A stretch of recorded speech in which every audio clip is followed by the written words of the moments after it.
She authorized the National Guard to bring in water. Okay, great.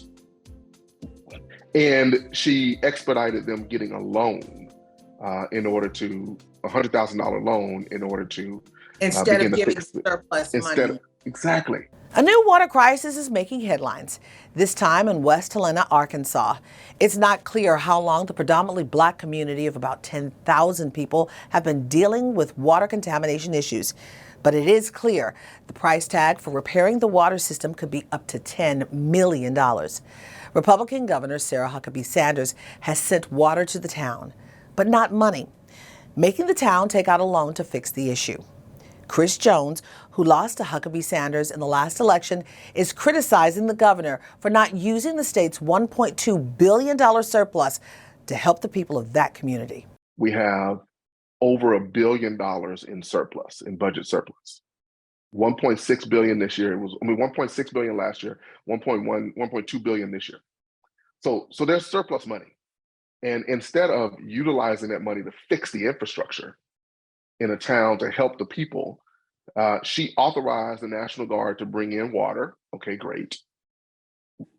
And she expedited them getting a loan in order to, $100,000 loan in order to Instead begin of to giving fix it. surplus money. Exactly. By the way, Jones is also criticizing Huckabee Sanders for her proposal to spend $1 billion to expand prisons in that state. If we're honest about where we are, it's a tough road because the Republicans are in lockstep when it comes to destroying democracy. They're in lockstep when it comes to dividing and stripping away rights. And there's this move to pull us back to pre-civil rights era. And they're 100% in lockstep. However, I think at the same time, what I'm finding here on the ground in Arkansas is that groups that typically have not come together as a coalition are starting to come together. And they're saying, okay, we clearly see that it's impacting us now. And so let us step up in ways that they hadn't done before. And, I'm hopeful that that's happening across the country. Arkansas, after this midterm election cycle, was one of the first states to start the rollback with your current governor, the person that you ran against, Sarah Huckabee Sanders. With CRT, she wanted to roll back CRT. As you said, it wasn't even being taught in the schools. And then she banned the word Latinx. Is Arkansas going to be that place, that space, in your mind, that really is a standout in this moment? Is she planning more, do you think? Have you heard more? Oh, she's certainly planning more. And it's the typical Trump playbook.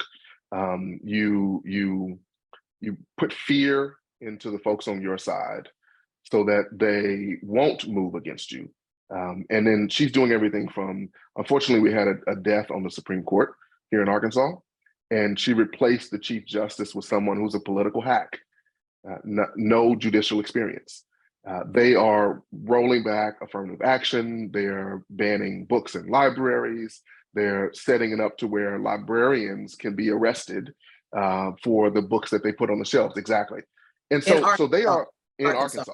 Now, wait a minute. When she was press secretary, Sarah Huckabee Sanders personally told me she read the book The Help. She personally told me that one of the greatest moments of her life was watching Bill Clinton come back as president, and her father was governor, to come back and ceremoniously welcome the Central High School, Little Rock 9, coming back into the school. This is juxtaposed with all this racial rollback.